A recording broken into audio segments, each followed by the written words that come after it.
Assalamualaikum warahmatullahi wabarakatuh. Innal hamdalillah nahmaduhu wa nasta'inuhu wa nastaghfiruh wa na'udzu billahi min shururi anfusina wa sayyiati a'malina. May yahdihillahu fala mudilla lahu wa may yudlil fala hadiya lahu. Allahumma shalli ala sayyidina Muhammad wa ala alihi wa sahbihi wasallam. Para hadirin Bapak yang dimuliakan oleh Allah SWT,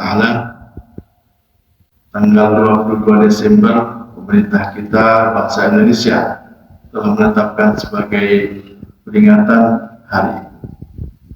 InsyaAllah kita bersyukur karena memiliki ibu, dan berbahagialah bagi Anda yang masih hidup ibunya. Islam sangat memuliakan ibu,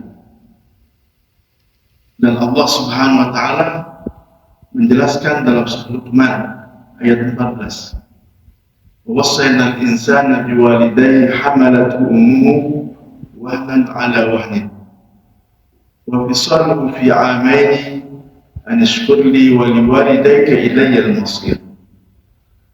Aku perintahkan kepada manusia untuk berbuat baik kepada kedua orang tuanya. Ibunya lah yang mengandungnya dalam keadaan lemah yang bertambah-tambah, kemudian menyapihnya selama 2 tahun. Maka Allah menjelaskan, bersyukurlah kalian kepada Allah dan kepada kedua orang tua. Apa yang kita ambil dari hadis ini, dari Al-Quran ini, dari ayat Allah SWT, bahwa Allah mengingatkan kepada kita sebagai anak bagaimana perjuangan ibu dalam mengandung yang sangat tidak bisa diungkapkan, pedihnya, pahitnya, beratnya perjuangan seorang ibu. Ditambah setelah itu 2 tahun menyapihnya dan menyusuinya dan membesarkannya dengan perjuangan dan cinta. Kemudian Rasulullah SAW menjelaskan tentang hak seorang ibu, bagaimana kita bersikap kepada ibu.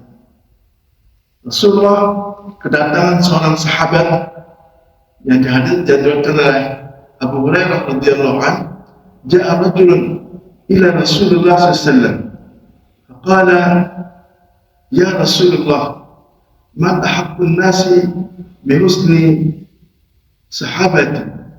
Datang seorang laki-laki yaitu sahabat kepada Rasulullah SAW yang mengatakan, siapakah yang paling berhak untuk saya temani, untuk saya jadikan dia yang terbaik sahabatku ya Rasulullah,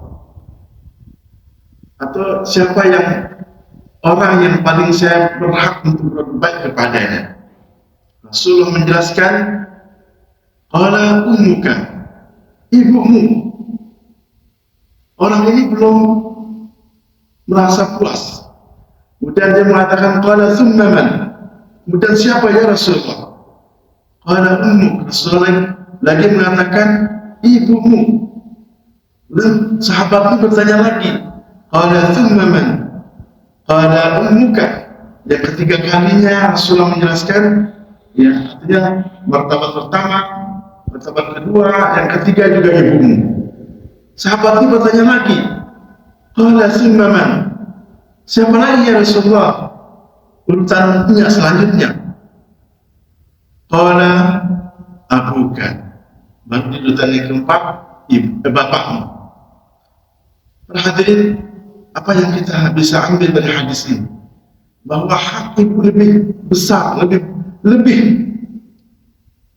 dibandingkan ayah untuk kita berbuat baik kepadanya, untuk kita melebihi segalanya, dari cinta kita, pemberian kita, atau kasih sayang kita, perhatian kita. Bapak ibu yang dimuliakan oleh Allah, pada kesempatan tanggal 22 Desember ini, ya, mari kita perhatikan, ya, perbaiki. Tidak hanya perayaan itu modelnya adalah ucapan saja atau pemberian sebatas itu, tidak. Tapi kita pastikan di momen ini kita mampu memperbaiki hubungan kita dengan ibu. Bila hal ada yang tidak diinginkan, misalkan kita ada salah, jangan kita tunggu ibu kita yang minta maaf. Maka kita sebagai anak untuk segera minta maaf kepada ibu. Yang selanjutnya, ya, perbaiki perkataan, perbaiki perbuatan. Bila tidak pernah kita memberikan hadiah, inilah kita mulai dari sekarang memberikan hadiah surprise yang terbaik, bisa berbentuk haji atau umroh atau yang lainnya. Dan yang terpenting adalah tetap kita doakan ibu kita. Selanjutnya, bagi kita mungkin ada yang sudah meninggal ibunya, tetap kita doakan agar beliau dirahmati, diberikan tempat yang paling bagus di sisi Allah SWT. Orang tua adalah kunci surga. Orang tua adalah segalanya. Jadi kalau orang tua itu kita sakiti, maka Allah pun mati. Rasulullah Sallallahu Alaihi Wasallam menjelaskan, ya, ridallah fi ridal walidain, wa sakhatullah fi sakhatil walidain. Ridha Allah Subhanahu Wa Taala tergantung kepada ridha kedua orang tua, dan marahnya atau murkanya Allah Subhanahu Wa Taala juga tergantung kepada murka kedua orang tua. Para hadirin yang dimuliakan oleh Allah Subhanahu Wa Taala, jadi mari kita menjadikan momen ini sebaik-baiknya untuk kita menjadi anak yang dinyatakan oleh orang tua kita menjadi qurratu ayun, mampu menjadikan orang tua kita bangga dan bahagia. Ini saja yang bisa saya sampaikan. Mohon maaf. Akhirul kalam. Assalamualaikum warahmatullahi wabarakatuh.